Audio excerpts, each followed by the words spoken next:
Donc, pour l'exercice 4, l'étude cinétique de dismutation de l'eau oxygénée. Donc, dans cette question, bien sûr, dans cet exercice, pardon, on a l'eau oxygénée commerciale est une solution aqueuse de peroxyde d'hydrogène utilisée comme désinfectant pour des plaies, pour l'entretien des lentilles de contact comme agent de blanchiment.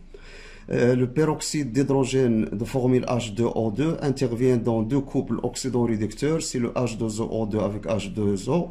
Le deuxième couple, l'oxygène O2 avec H2O2. Le peroxyde d'hydrogène est capable dans certaines conditions de réagir sur lui-même. C'est-à-dire H2O2 réagit avec H2O2. C'est pour ça qu'on l'appelle la dismutation. Sur lui-même, c'est-à-dire de se dismuter selon l'équation de la réaction. Donc on a l'équation de la réaction, 2 fois H2O2 qui donne 2H2O plus O2, c'est la réaction notée 1.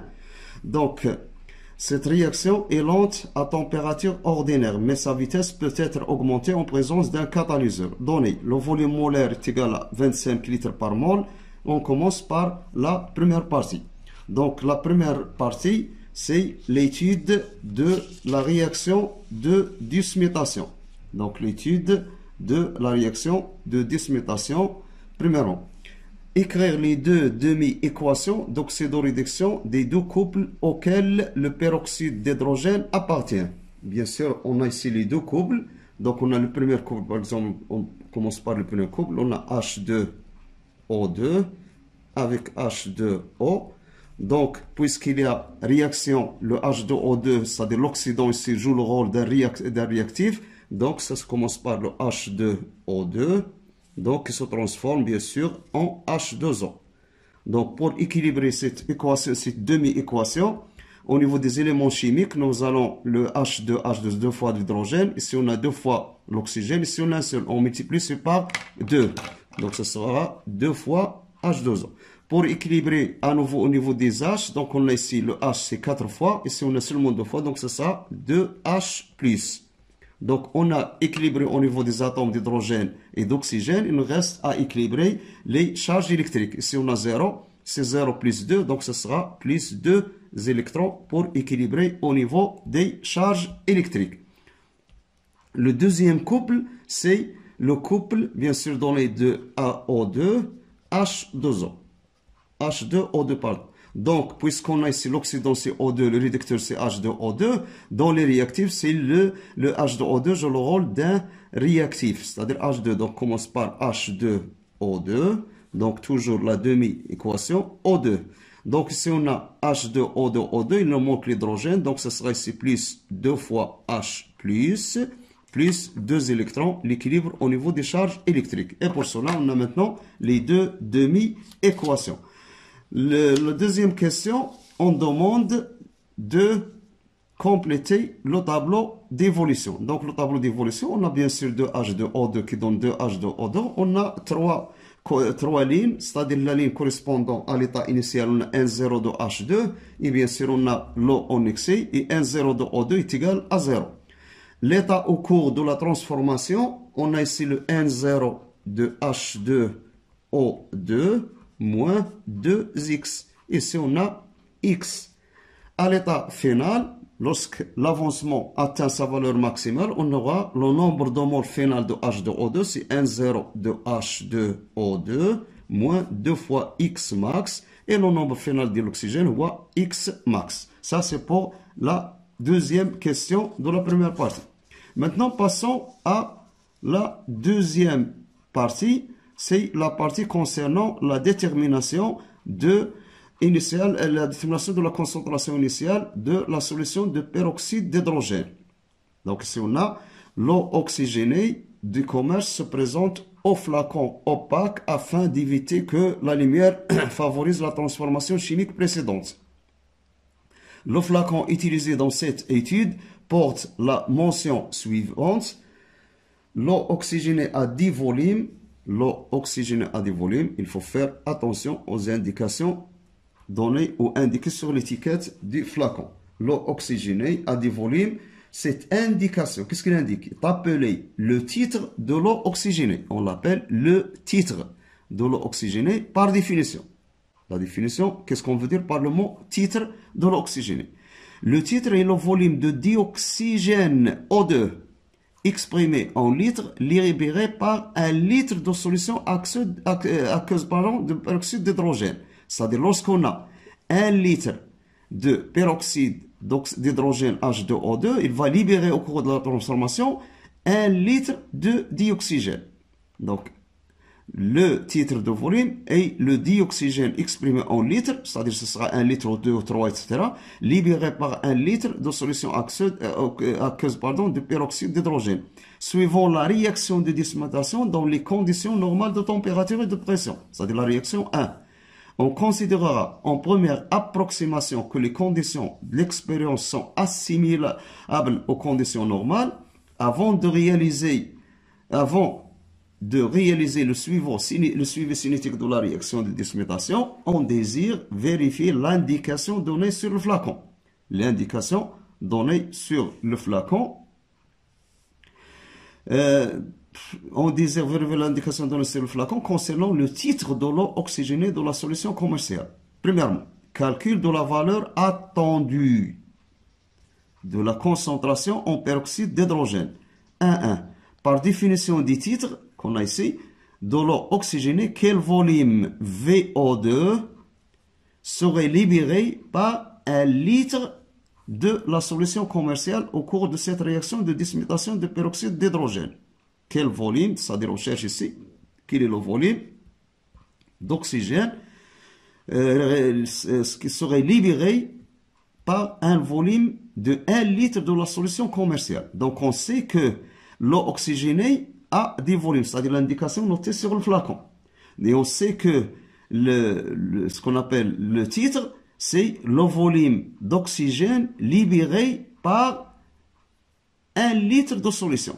Donc lorsqu'on a 1 litre de solution, donc le titre c'est 10. Donc le volume libéré d'oxygène, ce sera 10. Donc dans ce cas-là, le volume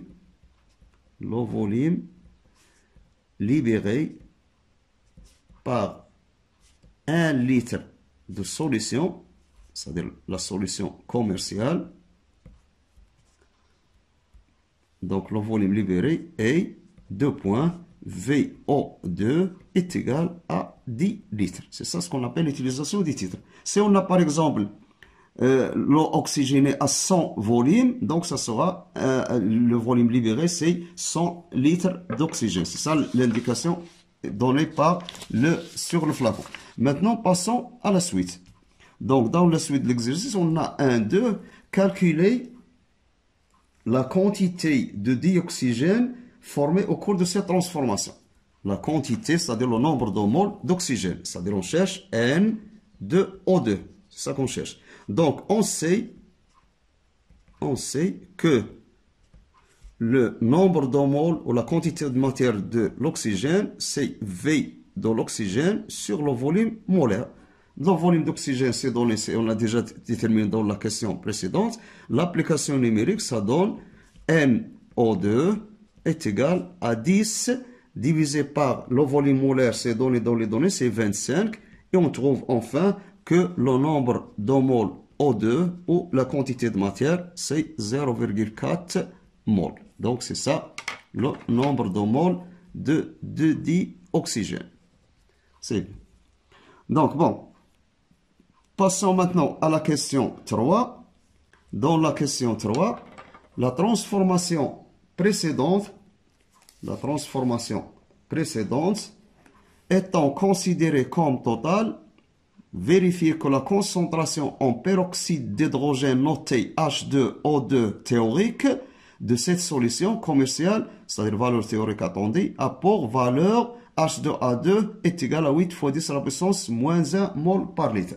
Donc, ici qu'on cherche à déterminer la concentration de H2O2 attendue, c'est-à-dire théorique.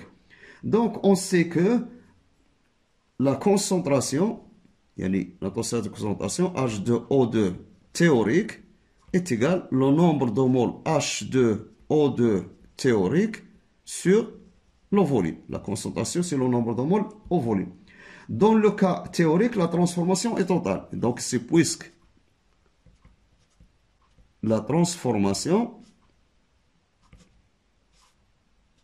est totale dans l'étude théorique ou dans l'état théorique est est total.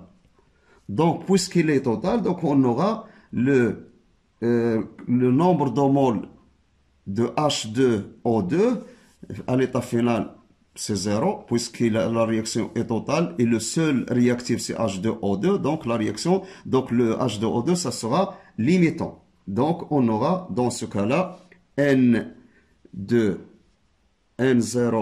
de H2O2 moins 2x est égal à 0. Donc, ce qui implique que N0 de H2O2 est égal à 2x, avec x d'après le tableau d'avancement est égal à N de O2, donc est égal à 2 fois N de O2. Donc, c'est ça le nombre de moles. Donc, on aura dans ce cas-là N de la concentration N de O2, la concentration de H2O2 théorique est égale à 2x sur V est égal à 2 fois NO2 sur V. Et on fait l'application numérique. Donc, on trouve que la concentration H2O2 théorique est égale à 2 fois 0,4 sur 1 litre est égal à 0,8 mol litre moins 1. C'est ça l'expression demandée, c'est-à-dire la valeur demandée. Donc, faites attention si, lorsqu'on dit le nombre théorique de H2O2, c'est le nombre de moles qui est égal à 2x est égal à 2 fois NO2. On remplace et on trouve 8 fois 10 à la moins 1, c'est-à-dire la transformation de la concentration de H2O2. Passons maintenant à la deuxième question.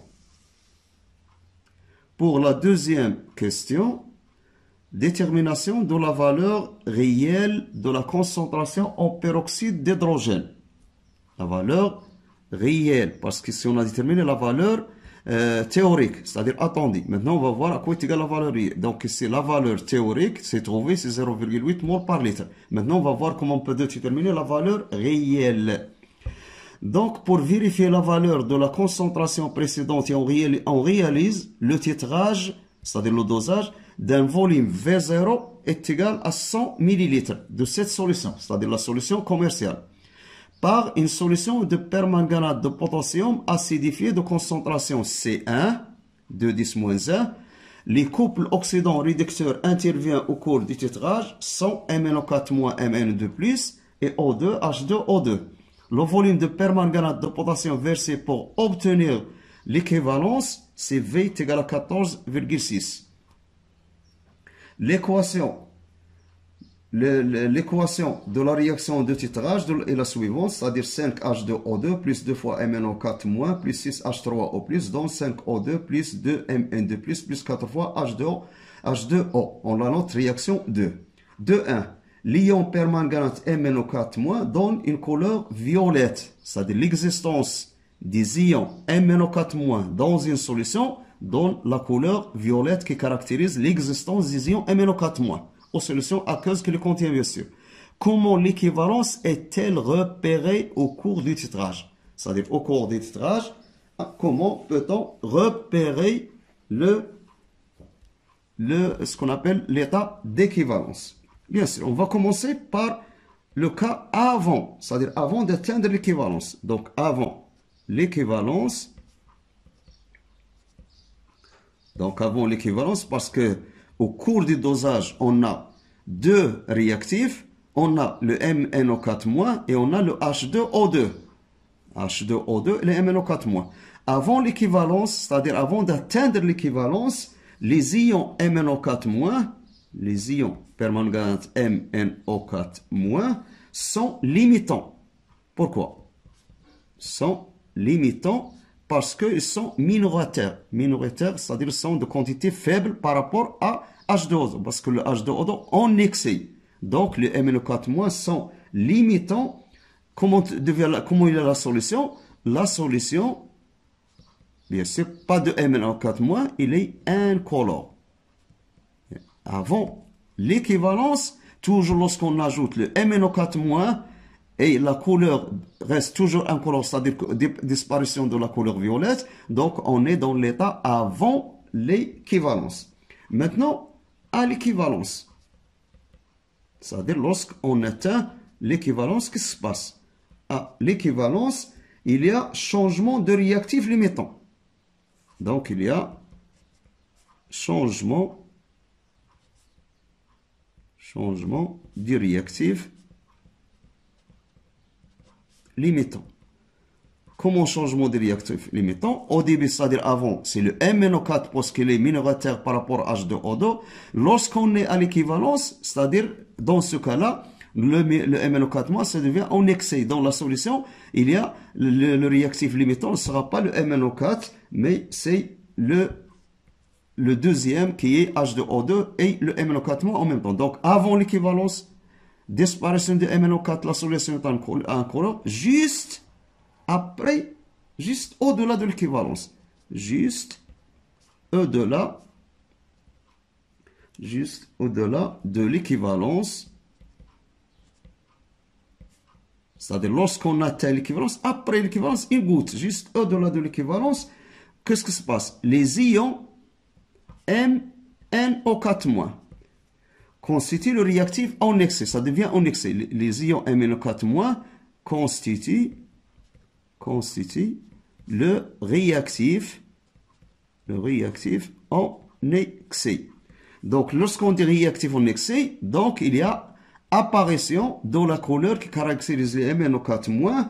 Donc, la solution devient bien violette parce qu'avant il est incolore, maintenant il donne une coloration violette. Donc, il donne des ions, il donne une couleur violette. Une couleur violette à la solution. Donc, dans ce cas-là, ce qui permet, à ce moment-là, on peut repérer l'équivalence, ce qu'on appelle l'état d'équivalence. Ce qui permet de repérer l'équivalence. Donc, c'est ça la méthode qu'on utilise dans les dosages colorants, c'est-à-dire en se basant sur la couleur de la solution, changement de la couleur, pour repérer l'équivalence. Donc, pour être sûr qu'on est dans l'équivalence, c'est-à-dire juste lorsqu'il y a apparition de la couleur violette. Et une fois il apparaît la couleur violette, on arrête, c'est ça, l'état d'équivalence. Donc, on est à l'état d'équivalence. Maintenant, la deuxième question. On passe à la deuxième question de 2.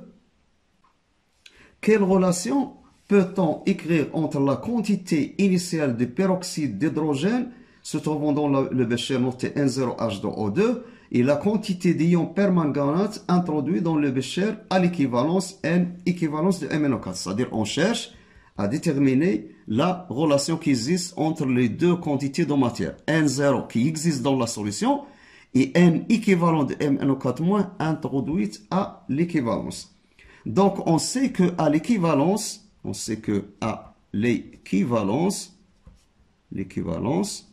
les deux réactifs, quels sont les réactifs? C'est-à-dire le H2O2 et MnO4- sont limitants. C'est ça la définition limitant. C'est ça l'équivalence. C'est-à-dire on est de l'équivalence lorsque les deux sont limitants.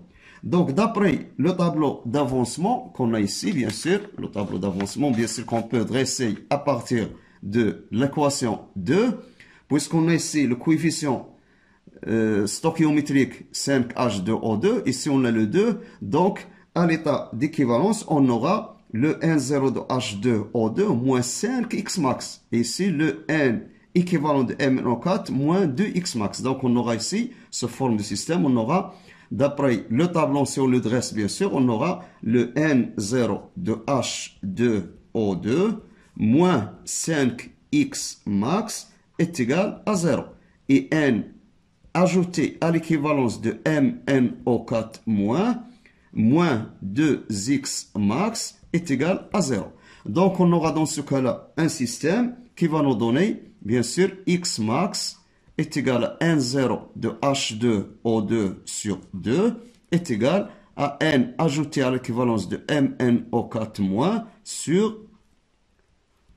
sur 2. Donc, c'est ici sur 5, pardon. Donc, enfin, on trouve que le N0 de H2O2 sur 5 est égal à N à l'équivalence de MnO4- sur 2. Ce qui implique qu'on peut trouver maintenant l'expression de la relation entre les deux, c'est-à-dire 2N0 de H2O2 est égal à 5 fois N à l'équivalence de MnO4-. Donc, enfin, on trouve la relation demandée, c'est-à-dire la relation qui lie les deux quantités de matière. La quantité de matière de MnO4- ajoutée à l'équivalence qu'on note N équivalence MnO4- et le nombre de moles de H2O2 qui existe avant le dosage, c'est-à-dire avant l'équivalence dans la solution. 2, 3. Donnez l'expression de la concentration en peroxyde d'hydrogène de la solution commerciale H2O2 expérimentale en fonction de C1, V0 et V équivalent. Donc, d'après la question précédente, on a trouvé les relations entre N0 et N équivalent.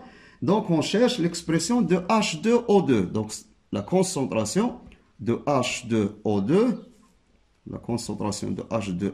expérimentale, c'est-à-dire qu'au cours de l'expérience, c'est-à-dire qu'en base, ce n'est pas théorique, c'est expérimental. Donc, est égal à N0 de H2O2 sur V0, c'est-à-dire le nombre de moles qui existe sur V, pardon, le nombre de moles qui existe dans la solution. Et la concentration, le nombre de moles à l'équivalence de MnO4- est égal à C1 fois le volume ajouté à l'équivalence. Donc, faites attention, on a la concentration de H2O2 expérimental, c'est le N0 de H2O2 sur le volume V0, bien sûr le volume V0 à l'état initial. Donc, lorsqu'on ajoute une concentration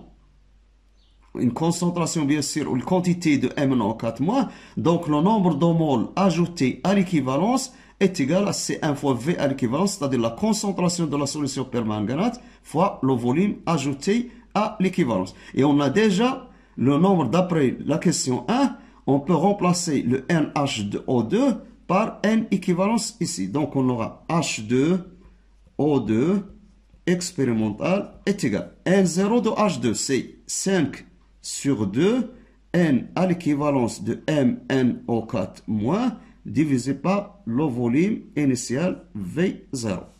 Donc 5 demi N2 devient de la relation trouvée dans 2,2. Le N à l'équivalence, donc est égal à 5 sur 2 V0 fois N à l'équivalence de MnO4- qu'on remplace par l'expression suivante, ce sera 5 de V0, c'est V à l'équivalence. Donc, on trouve enfin que la concentration de H2O2 expérimentale est égale, bien sûr, à 5 C1 V à l'équivalence divisé par 2 fois V0. Et c'est ça l'expression donnée de la concentration, bien sûr, de H2O2 à l'état expérimental. C'est la question, bien sûr, de 3. Maintenant, passons à la suite, c'est-à-dire la question 2.4. Donc, dans la question 2.4, montrer que l'on a H2O2 expérimental est égal à 7,3 fois 10-2. Donc, en revenant à l'expression précédente, c'est-à-dire l'expression de H2O2 expérimental qu'on a trouvé dans la question précédente, donc c'est égal à 5 C1 V à l'équivalence V0, et on va faire l'application numérique pour trouver la valeur de H2O2. Donc on a H2O2 expérimental est égal à 5 C1 V à l'équivalence sur V0. Donc l'application numérique, ça donne la concentration H2O2 expérimentale est égal à 5 fois C1. La valeur de C1, c'est 2 fois 10 à la puissance moins 1.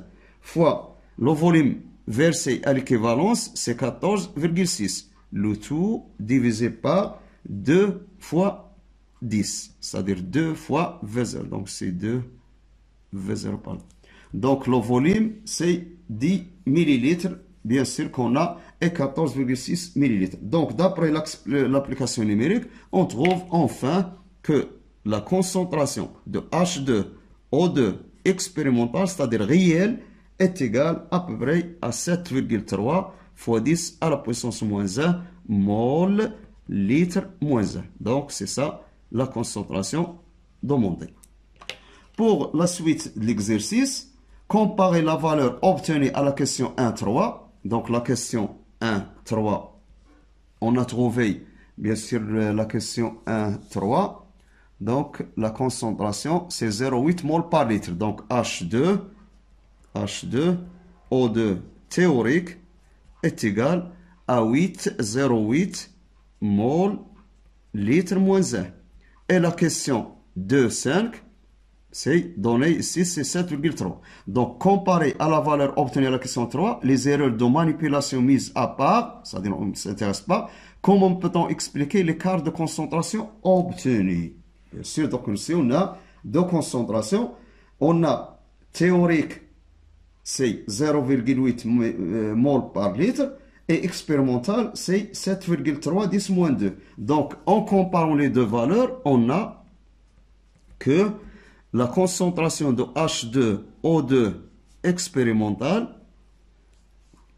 est inférieure à H2O2 théorique. Donc, cette comparaison, donc la question qui se pose maintenant, comment peut-on expliquer cet écart? Donc, l'explication de cet écart, bien sûr, au cours de la transformation chimique, c'est-à-dire parce qu'on a parlé de H2O2, c'est-à-dire l'équation 1. L'équation 1 qui nous montre que deux molécules de H2O2 vont réagir pour donner 2 H2. Donc, là, ce qu'on appelle la première équation qui nous montre qu'avant le dosage, il y a une quantité, c'est-à-dire avant d'atteindre le dosage, c'est-à-dire avant que réaliser le dosage, lorsqu'on verse les premières gouttes de MnO4- pour déterminer la valeur expérimentale, donc il y a une quantité de H2O2 qui réagit entre elles, qui permet ou qui nous donne la diminution de la concentration de H2O2. Donc il faut faire attention ici. Donc l'explication c'est que avant le dosage,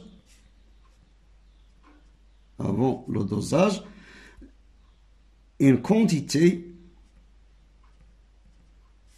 de H2O2 réagit entre elles, ce qui provoque une diminution de quantité de matière de H2O2. Donc, la diminution de cette quantité de matière provoque la diminution de la concentration. C'est pourquoi on aura cet écart. Il est dû à la dismutation de H2O2. C'est-à-dire avant, je répète une fois, avant le dosage, il y a une quantité de matière H2O2 qui réagit entre les molécules H2O2 et qui provoque ou qui donne la diminution de la quantité de matière de H2O2. Donc ça, pour la question. Maintenant, on passe à la troisième partie. Donc, dans la troisième partie, on a l'étude cinétique de la dismutation de peroxyde d'hydrogène. La dismutation du peroxyde d'hydrogène est une réaction lente, mais qui peut être accélérée en utilisant un exemple des ions fer 3 présent dans une solution de chlorure de fer 3, un fil de platine ou de catalase enzyme se trouvant dans le sang. L'équation de la réaction associée à cette transformation est donnée dans l'introduction réaction 1. C'est-à-dire la réaction 1, on va l'écrire à nouveau ici, c'est 2 fois H2O2 qui donne 2 H2O plus O2. C'est-à-dire la réaction de dismutation de H2O2. Donner la définition d'un catalyseur. Donc, lorsqu'on dit catalyseur, on sait que le catalyseur est une espèce chimique qui, par sa présence dans le milieu réactionnel, augmente la vitesse de réaction. C'est-à-dire, pour activer ou pour accélérer une réaction, donc on utilise des catalyseurs. Donc le catalyseur permet d'accélérer la transformation chimique, c'est-à-dire de faire plus rapide, il passe dans un temps très court. C'est ça le rôle d'un catalyseur. Donc on peut écrire ici, le catalyseur est une espèce chimique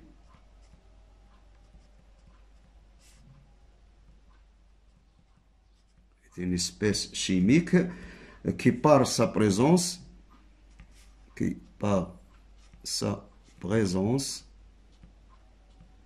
dans le milieu bien sûr réactionnel,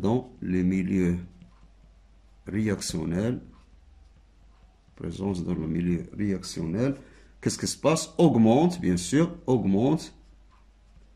la vitesse de cette réaction. Donc c'est ça le catalyseur. Donc c'est un agent bien sûr ou l'espèce chimique qui permet d'augmenter directement la vitesse de la réaction. Maintenant, la transformation étudiée est catalysée par les ions Fe3+. On mélange 10 ml de la solution commerciale de l'eau oxygénée avec 85 ml d'eau. À l'instant t est égal à 0, on introduit dans le système 5 ml de solution de chlorure de fer 3. Au bout d'un temps déterminé, on prélève 10 ml. C'est-à-dire on prend 10 ml de mélange réactionnel que l'on verse dans un bécher d'eau glacée. On titre alors le contenu du bécher par une solution de permanganate de potassium afin de déterminer la concentration en peroxyde d'hydrogène se trouvant dans le milieu réactionnel. On obtient le résultat suivant. Donc, si on a un tableau qui représente le temps, c'est-à-dire à 0, 5 minutes, 10, 20, 30, 35 minutes, et la concentration déterminée par la méthode de dosage est donnée dans le tableau. On demande dans la question de tracer l'allure de la courbe. Donc, la courbe est tracée ici directement. Ici, on a l'axe du temps, c'est-à-dire qui représente le temps, bien sûr, en minutes. Et ici, on a aussi la concentration de H2O2. Donc, c'est la valeur 0,0. Ici, on a pris 5, 10, 1,5, etc. Donc, on va revenir sur la courbe après. La question, ou la suite maintenant de la question. Après 3, on trace la courbe. Une fois la courbe est tracée, la voilà. On passe maintenant à l'exploitation de cette courbe dans les questions qui suivent. C'est-à-dire la question 4. Dans la question 4, en utilisant le tableau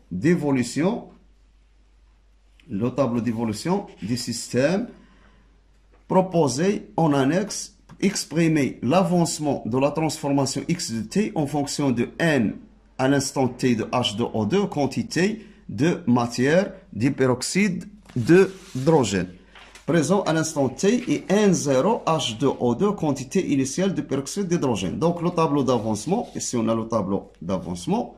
Donc à l'instant T par exemple, on a le nombre de moles de H2O2 à l'instant T, c'est N0 H2O2 moins 2X, d'après le tableau d'avancement. Donc on peut écrire ici, à l'instant T,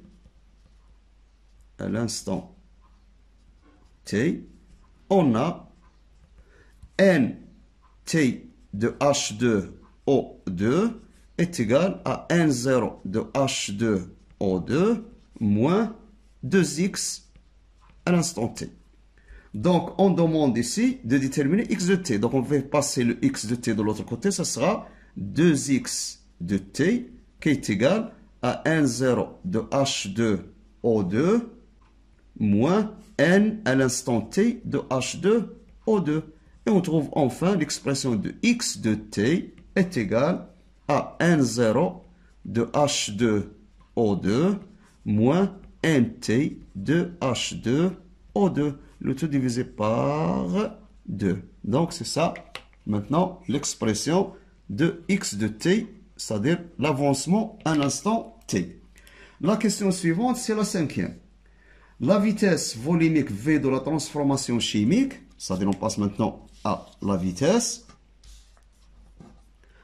Donc, la vitesse volumique de la transformation chimique est défini comme étant le rapport de la dérivée de l'avancement x de t en fonction du temps et le volume v du système, c'est-à-dire la vitesse, est égal à 1 sur v dx sur dt. Donc, le volume des mélanges réactionnels, la dérivée première de l'avancement par rapport au temps et petite v, ça représente la vitesse. En utilisant la relation obtenue dans la question 4, montrez que cette vitesse v peut être exprimée par la relation suivante, c'est-à-dire en utilisant le x de t.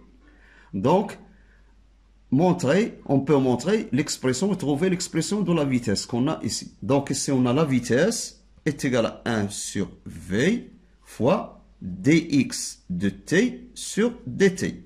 Donc, c'est égal à 1 sur v, la dérivée première de x de t, qui est pour expression n0 de H2O2 moins nt de H2O2, le tout divisé par 2. Donc, si on a un demi, on va faire sortir de la dérivée, ça sera 1 sur 2 fois v. La dérivée de n0 de H2O2 à l'instant dt moins la dérivée de nt de H2O2 par rapport à dt et je ferme le crochet. Donc, v est égal à 1 sur 2 fois v entre crochet. Donc, le n0 de H2O2, c'est une quantité constante. Ça ne varie pas en fonction du temps. Sa dérivée, c'est nul. Moins d de nt de H2O2 sur dt. Donc, la quantité de matière nt, il dépend de t, ce n'est pas une constante, donc il varie en fonction du temps. Donc, on aura enfin 1, donc c'est égal à moins 1 sur 2v fois dnt de H2O2 sur dt. Avec nt de H2O2 est égal à la concentration de H2O2 à l'instant t fois la vitesse. On remplace, on trouve que v est égal à moins 1 sur 2v sur d dt, entre parenthèses, de la concentration H2O2 fois v. Donc, est égal à moins v sur 2v d sur dt de la concentration H2O2. Et on trouve enfin, après simplifié par v, on trouve enfin que l'expression de la vitesse est égale à moins 1,5 fois la dérivée de la concentration de H2O2 par rapport au temps. Et on a l'expression de la vitesse en fonction de la concentration. La sixième question, c'est-à-dire on passe à la sixième question. Dans la sixième question, on sait donc de la relation précédente et la courbe d'évolution de la concentration en oxygéné en fonction du temps. Indiquer comment évolue la vitesse de la transformation chimique au cours du temps. Expliquer le raisonnement. Donc, dans cette question-là, lorsqu'on parle de V, c'est-à-dire on a l'expression de la vitesse qu'on a ici. V est égal à 1 sur dérivée. Donc, la dérivée de la concentration H2O2, ça représente le coefficient directeur de la tangente à la courbe. Donc, on va l'écrire tout d'abord. Donc, la dérivée de H2O2 sur dt, ça représente le coefficient directeur, ou la pente, c'est la même chose, le coefficient directeur de la tangente à la courbe. Tangente à la courbe. Donc, dans ce cas-là, revenons à la courbe maintenant. Voilà la courbe. Donc, si on veut déterminer la vitesse, donc il faut déterminer la pente de la tangente, ce qu'on appelle le coefficient directeur. Donc, puisqu'on a ici la courbe qui donne la variation de H2, qui représente la variation de la concentration de H2O2 en fonction du temps, si on trace par exemple la pente à l'instant t égale à 0, par exemple, ce sera comme ça, à t égale à 0. C'est ça la pente. Si on trace la pente à un point quelconque t ici, par exemple comme ça. Donc, si on compare les pentes des deux tangentes, bien sûr, on a la pente à l'instant t est égal à 0, c'est très élevé, mais à l'instant t, ça diminue. Donc, qu'est-ce qu'on peut conclure? Qu'au cours des temps, donc on a toujours diminution de la pente de la tangente à la courbe. Donc, c'est ça, on le peut avoir à partir de la courbe. C'est-à-dire, au cours des temps, au cours du temps, le coefficient directeur diminue. Le coefficient directeur diminue. Et puisque le coefficient directeur est proportionnel à V, donc on déduire que la vitesse V aussi va diminuer. Donc la vitesse diminue au cours du temps. Donc l'explication, donc puisque la relation qu'on a trouvée ici, ça représente la vitesse et la dérivée qui représente la pente, et puisque si on prend en valeur absolue la valeur de V, on a au cours du temps, il y a diminution de la valeur du coefficient directeur sans tenir compte du signe. Donc, on trouve que la vitesse aussi diminue au cours du temps. C'est ça l'explication qu'on peut donner à la question 6. Maintenant, passons à la question 7. Donc, dans la question 7, comment expliquer que la vitesse évolue de cette manière au cours de la transformation? Donc, maintenant, on a dit que la vitesse diminue au cours du temps. Donc maintenant, au cours de l'évolution du système, la vitesse diminue. Comment peut-on expliquer ce phénomène-là? Donc on sait que à t est égal à 0, H2O2 est élevé. Par exemple, comment ça se fait? Par exemple, à t est égal à 0, la concentration H2O2 est élevée par la courbe. Ça revient toujours à la courbe. Donc si on a la concentration à une valeur grande, au cours du temps, qu'est-ce qui se passe? Il y a diminution de la concentration de H2O2. Donc, à t est égal à 0, H2O2 est élevé. Au cours du temps,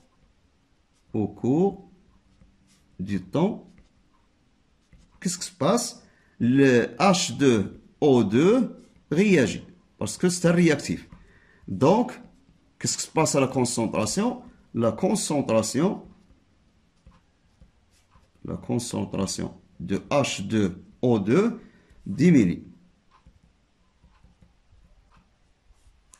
C'est-à-dire la vitesse aussi diminue.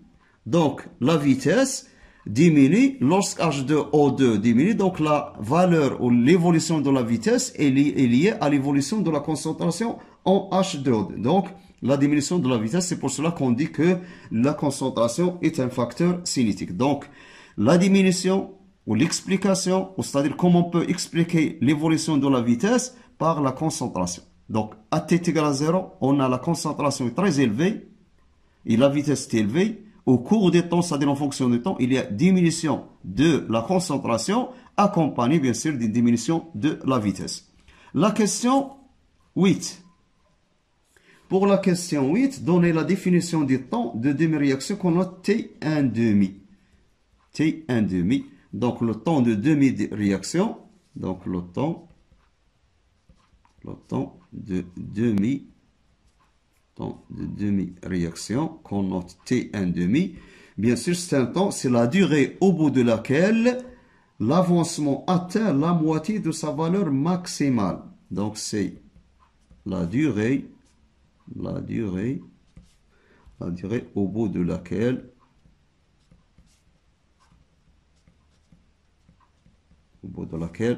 l'avancement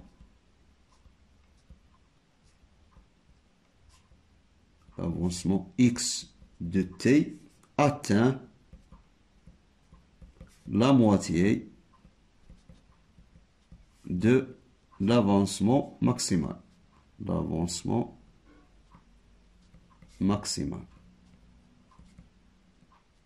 C'est-à-dire x à l'instant t1,5, x à l'instant t1,5 est égal à x max sur 2. C'est ça la définition du temps de demi-réaction.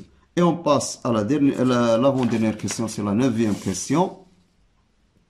Dans la 9e question, montrez que lorsque t est égal à 1,5, alors H2O2 t1,5 est égal à H2O2 initial 0 sur 2, et on déduit graphiquement la valeur de t1,5.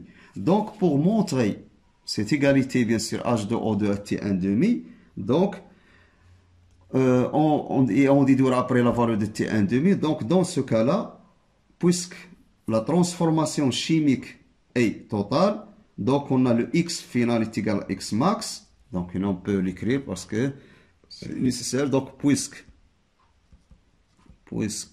la transformation, c'est-à-dire la transformation 1 est totale, on a x final est égal à x max et le H2O2 est limitant. Donc, on aura N0 de H2O2 puisqu'il est limitant moins 2x max est égal à 0. Et on trouve l'expression de x max est égal à N0 de H2O2 sur 2. Donc, d'après la quatrième question, on a le x de t, c'est-à-dire la quatrième question. Donc, il faut l'écrire ici, d'après la quatrième question, on a le x de t est égal à N0 de H2O2 moins N à l'instant t de H2O2, le tout divisé par 2. Faites attention à ces deux données. Donc, dans ce cas-là, on peut exprimer le M0 de H2O2 à partir de cette expression-là. Donc, on a le x max est égal à N0 de H2O2 sur 2. Et d'après la quatrième question, on a x de t est égal à N0O2 moins NT, c'est-à-dire l'instant t de H2O2. Donc, on aura dans ce cas-là N0 de H2O2 moins NT de H à l'instant t de H2O2 est égal à 2x. C'est-à-dire, maintenant passons à l'instant t1,5, c'est-à-dire l'instant t1,5. Qu'est-ce qu'on aura? On aura le N0, puisque c'est constant, H2O2, moins NT1,5 de H2O2, qui est égal à 2x à l'instant t1,5. Donc, d'après cette équation, c'est pour un instant t quelconque. Maintenant, on est à l'instant t1,5. Donc, 2x t1,5 avec x t1,5 est égal à x max sur 2. Donc, la réponse, la question précédente. X t1,5, c'est x max sur 2. Donc, on aura dans ce cas-là le N0 de H2O2 moins N à l'instant t1,5 de H2O2 est égal à 2x max sur 2. En remplaçant le x t1,5 par x max sur 2. 2 par 2, ça reste le x max. Avec x max est égal à N0 de H2O2 sur 2. Donc, maintenant, qu'est-ce qu'on cherche? Donc, on va déterminer maintenant la concentration de H2O2 à l'instant t est égal à 1,5. Donc, on aura dans ce cas-là NH2O2 2, NT1,5. Donc, on fait passer le NT1,5 de ce côté-là et trouver l'expression de NT1,5 après déterminer la concentration de H2 avec la concentration ici. On va l'écrire H2O2 T1,5 est égal bien sûr à le nombre T1,5 de H2O2 sur le volume réaction, le volume V. Donc, maintenant pour exprimer la relation demandée, donc le N T1,5, on va le remplacer à partir de cette expression-là. Faites attention, ici on a N0H2O2 moins T1,5 H2O2 est égal à N0H2O2. Donc on fait passer le N0 de ce côté et le NT de l'autre côté. On aura N0 de H2O2 moins N0 de H2O2 sur 2 est égal, moins de l'autre côté, ça devient NT1,5 de H2O2 pour remplacer dans cette expression-là. Donc, le N0H2O2 moins N0H2E, c'est la moitié, c'est 1,5. Donc, NT1,5, donc on aura la concentration de H2O2 à T1,5 est égal sur V, N de T1,5. N de T1,5 est égal à N0 moins la moitié, c'est 1,5. Donc, c'est égal à 1,5, N0 de H2O2. C'est 1,5. Donc, on aura enfin qui est égal à 1,5 de N0 de H2O2 sur V.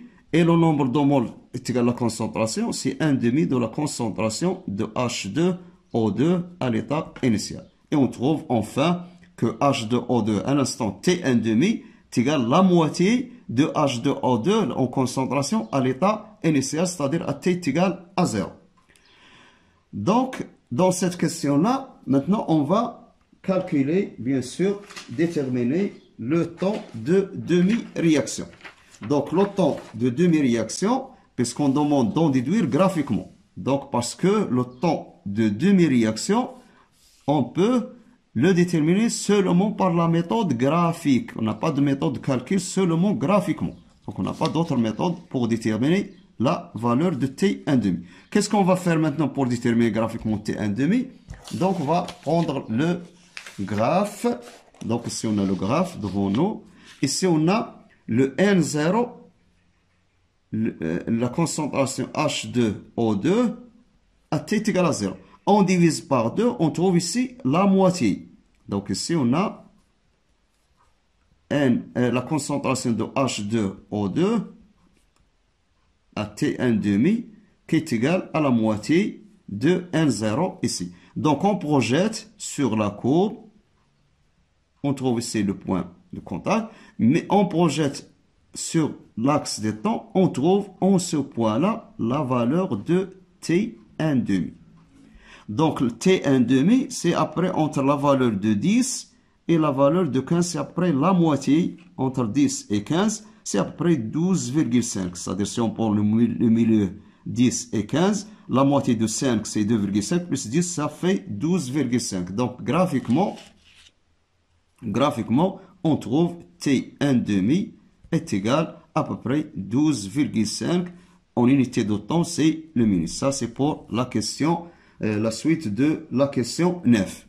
Donc, le T1,5 donc, est égal, d'après la courbe, parce que la courbe, une fois qu'on connaît les coordonnées des points de contact, d'intersection ici, on peut en déduire le T1,5. Donc, alors je répète, ici on a la concentration initiale. La moitié de la concentration initiale, projection, on trouve le T1,5 directement. C'est une valeur qui est comprise entre 10 et 15, c'est-à-dire à la moitié à peu près. C'est à peu près 12,5 minutes. Ça, c'est pour la question 9. Maintenant, passons à la question 10. Pour la question 10, si la transformation chimique étudiée avait été réalisée à une température plus élevée, c'est-à-dire la température élevée, puisque la température, c'est un facteur cinétique. Donc, température élevée provoque l'élévation de la vitesse, c'est-à-dire la vitesse augmente. On demande comment aurait évolué le temps de demi-réaction. Évoluer, temps de demi-réaction. Est-ce qu'il reste constant? Est-ce qu'il augmente ou est-ce qu'il diminue? Donc, lorsqu'on dit la vitesse augmente, c'est-à-dire le temps pour atteindre la limite de la réaction, c'est-à-dire pour atteindre la valeur maximale, ça sera un peu petite. Donc, ça accélère. Par exemple, la vitesse augmente. Une fois que la vitesse est augmentée, le temps va diminuer. Donc, ce qui implique que le temps diminue. Le temps diminue, bien sûr, automatiquement, le T1,5, ça sera inférieur, ça diminue aussi. Donc, au lieu d'avoir un temps 1,5, par exemple, dans ce cas-là, de la courbe 12,5, c'est par exemple, si on augmente la température, on peut avoir la courbe à cette allure-là, par exemple, comme ça. Et si on projette, on va trouver que le T1,5, ça sera inférieur à 12,5. Donc, dans ce cas-là, lorsqu'on augmente la température, la vitesse augmente, le temps diminue, c'est-à-dire T1,5 diminue, c'est-à-dire le temps de demi-réaction, ça sera automatiquement inférieur au temps déjà calculé qui est égal à 12,5 minutes. Donc, c'est ça pour la question de 10, la dernière question. Maintenant, passons à la question 12, l'exercice 5, pardon. Donc, dans cet exercice 5, on a, au cours d'une séance de TP, deux groupes d'élèves, etc., on a un mélange MA, un mélange MB. On obtient les deux courbes, c'est-à-dire la courbe 1 et la courbe 2 qui représentent X, l'avancement en fonction du temps en minutes, et X, l'avancement c'est 10 à la puissance moins 4 mol. Dressez le tableau d'avancement dans la première question. Donc, si on a les deux courbes obtenues au cours de cette étude expérimentale, parce qu'on a un mélange MA, un mélange MB. Donc, ici, on a la courbe. Donc, on demande dans la première question de dresser le tableau d'avancement du système. On notera N01 et N02, les nombres de moles respectivement de H2O2 et de I-. Donc, le tableau d'avancement qu'on a ici, avec la courbe, l'équation de la réaction, on a H2O2 plus 2 fois I- qui donne plus de H3O plus donne I2 plus 4 fois H2O. Donc, on a N01, c'est le nombre de moles initial de H2O2. Et N02, c'est le nombre initial de I-. Donc, on aura un instant intermédiaire, un instant T, N0 moins X, N02 moins 2X, X. Et si on a H2O, bien sûr, en excès, les ions H3O plus en excès. État final, N01 moins X max, N02 moins 2X max, X max. Donc, on calcule N01. Donc, il faut faire attention maintenant pour calculer le nombre de moles.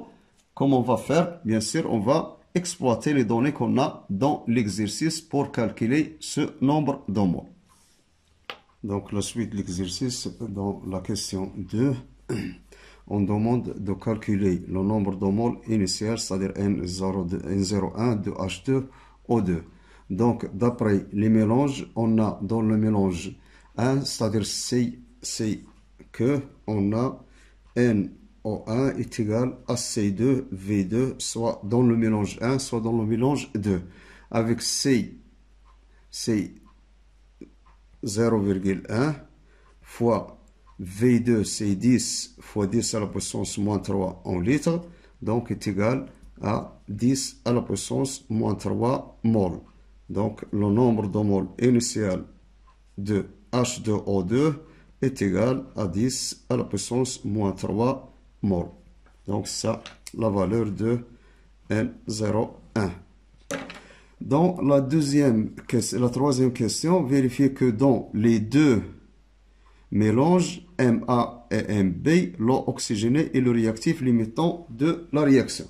Donc, pour le mélange MA, donc on a ici le mélange MA, ici on aura le mélange MB.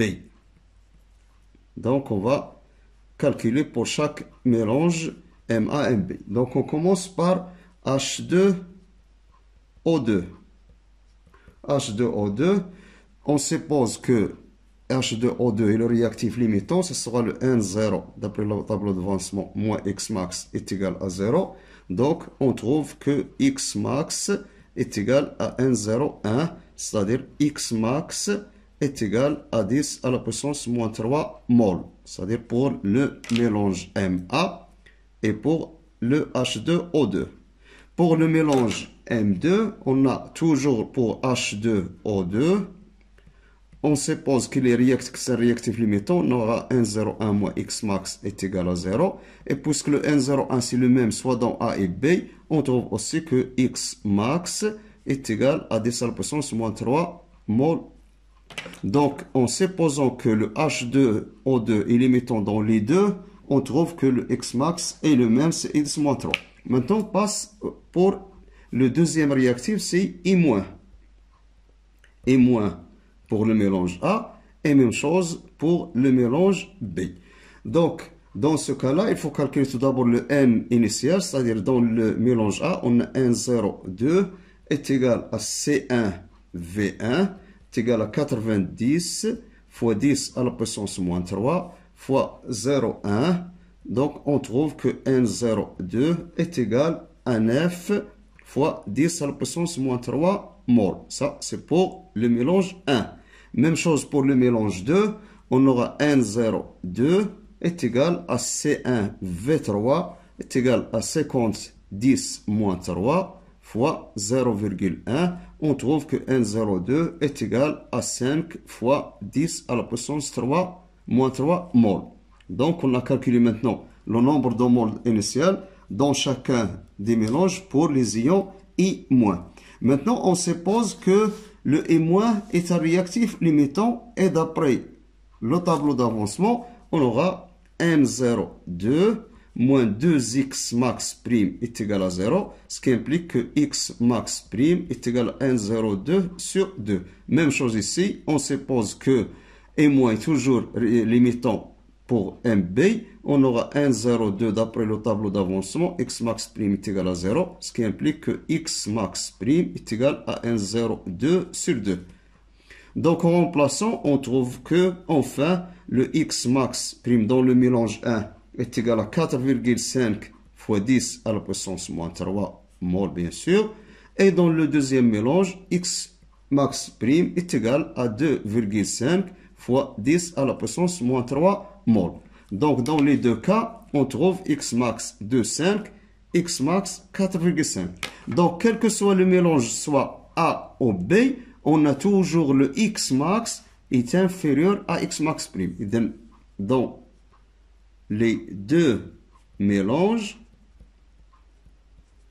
on a toujours x max est inférieur à x max prime. Donc, le H2O2 est le réactif limitant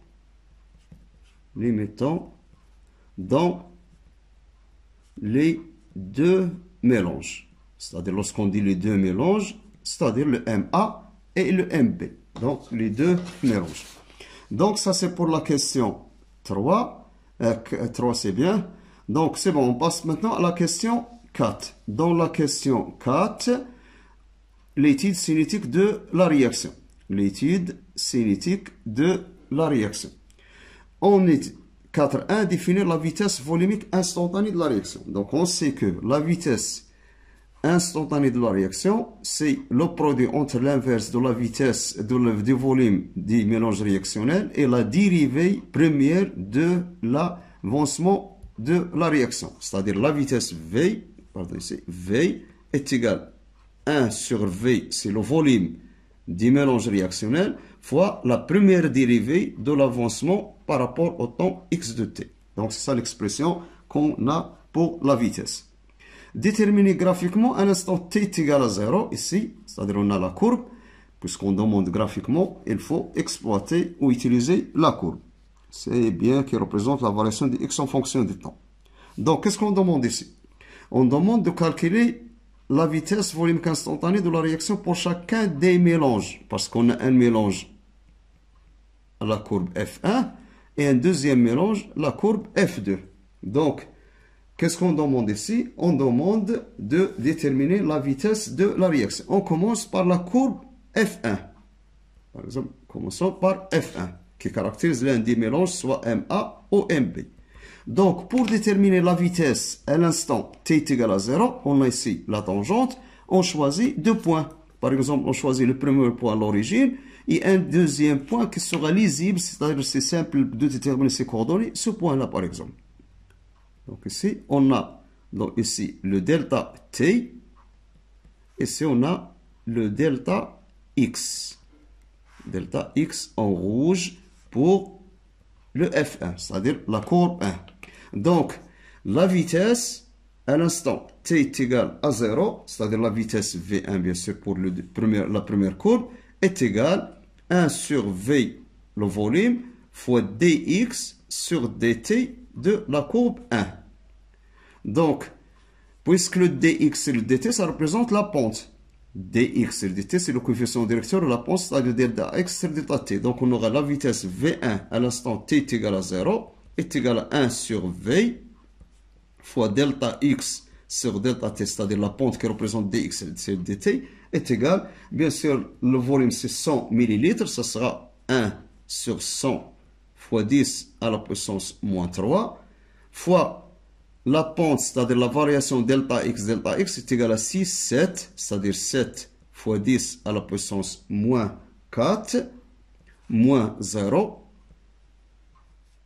divisé par delta t, c'est 5 moins 0. 5 moins 0. Après calcul, on trouve que V1 à l'instant t est égal à 0 est égal à 1,4 fois 10 à la puissance moins 3. L'unité, c'est mol pour l'unité de x, mol. Le volume, c'est en litres moins 1 fois le temps, c'est minutes moins 1. Donc ici, on a la vitesse à l'instant t est égal à 0, c'est-à-dire la vitesse volumique. Maintenant, on va passer au deuxième Alors, la deuxième courbe, on va la noter au noir pour les comparer. Donc, si on a F2, toujours on a V2 à l'instant t est égal à 0, est égal à 1 sur V fois dx sur dt, qui représente la pente. Donc, si on a la tangente 1, on choisit deux points, c'est-à-dire ce point-là 0, et un deuxième point, par exemple celui-là. Donc, on aura dans ce cas-là delta x, ici on aura delta t. Delta x et delta t. Donc, l'application numérique, ça donne V2 de t à t égale à 0 est égal à 1 sur le volume, c'est 100 fois 10 à la puissance moins 3, fois delta x, c'est 7 fois 10 moins 4, moins 0, sur delta t c'est 20 moins 0.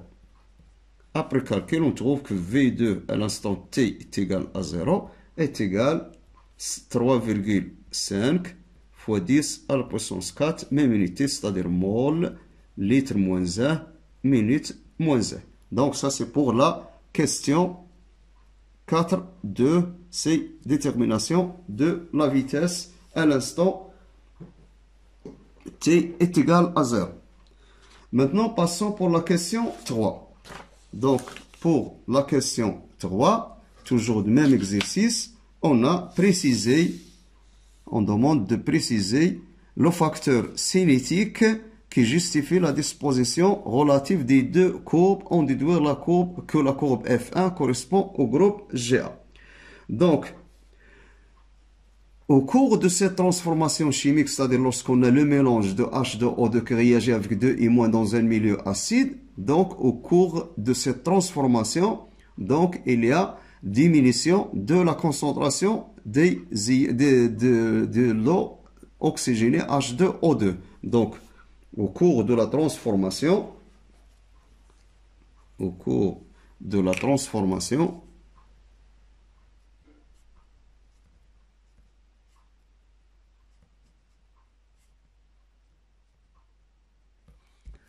les réactifs, bien sûr, les réactifs réagissent, c'est-à-dire diminution de la concentration.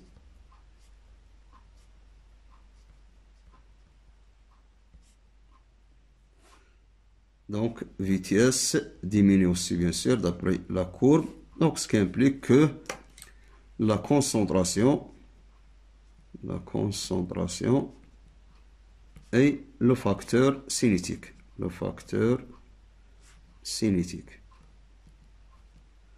Après, on déduit que la courbe F1 correspond au groupe GA. C'est-à-dire, dans ce cas-là, on a le X max, c'est 10 à la puissance moins, par exemple, la courbe F1, graphiquement. D'après la courbe F1, donc on a la valeur maximale qu'atteint le X, c'est ceci. Donc, c'est égal à 10 à la puissance, 10 fois 10 à la puissance moins 4, parce qu'on a 6, 7, 8, 9, 10. Donc, d'après la courbe F1, d'après la courbe, on a X max est égal à 10 à la puissance moins 4. Donc, 10 à la puissance moins 4 mol. Et on a le réactif limitant sur 1,01. Donc, on a ici et 1,01 déjà calculé dans le début de l'exercice est égal à 10 à la puissance moins 4 mol. Donc 10 fois 10 à la puissance moins, pardon, ici fois 10, ça donne 10 à la puissance moins 3. Donc X max est égal à 10 à la puissance moins 3 mol, pardon, moins 3 mol. Et N01 est égal à 10 à la puissance moins 3 mol. C'est déjà calculé dans la question 2. Donc, si on a le X max N01 et les 10 à la puissance moins 3, d'après les données, donc on aura dans ce cas-là que la courbe F1, ça représente le mélange 1. Donc, on aura ici, puisqu'on a X max est égal à N01, donc c'est une réaction limitée, donc il correspond le F1 correspond à la courbe, au groupe A. Donc c'est ça la signification. Préciser en le justifiant si la réaction est terminée pour chacun des groupes à t est égal à 35 minutes. Donc t est égal à 35 minutes. On est ici, 35 minutes, c'est ici. Donc, si on projette sur les deux courbes et on compare la vitesse, c'est-à-dire la vitesse en la tangente. Par exemple, la tangente en ce point, c'est inclinée et la tangente ici, c'est horizontale. Ici, on l'appelle tangente 1. Ici, tangente 2. Faites attention aux deux tangentes. Donc, graphiquement, à t est égal à 35, donc à t est égal à 35 minutes, pour la courbe F1. La courbe F1, on a la tangente T1 est horizontale. Horizontale. C'est-à-dire, le coefficient directeur ou la pente est nul, est égal à 0, ce qui implique que la vitesse est égale à 0, puisqu'on a la pente, c'est horizontal. Donc, si la vitesse est égale à 0, dans ce cas-là, on peut dire que pour la courbe F1, la réaction est terminée. Donc, dans ce cas-là, la réaction est terminée. Maintenant, pour la courbe 2, revenons à la courbe 2, toujours à t est égal à 35. Si on trace la tangente, on retrouve qu'il est incliné, c'est pas horizontal. Donc, s'il est incliné, donc la vitesse, la pente est différente de 0. Donc, la courbe F2, la tangente T2 est inclinée. N'est pas horizontale. Est inclinée, c'est-à-dire la pente est différente de 0. Ce qui implique que la vitesse est différente de 0. Et donc, la vitesse n'est pas nulle. Donc, dans ce cas-là, on dit à cet instant que la réaction, donc la courbe 2, la réaction n'est pas terminée. La réaction n'est pas terminée. Donc, après la comparaison, bien sûr, des deux courbes et leur tangente à l'instant t est égale à 35 minutes, on trouve que la réaction qui correspond à la figure F1 est terminée à l'instant 35. Par contre, celle qui correspond à la courbe F2 n'est pas terminée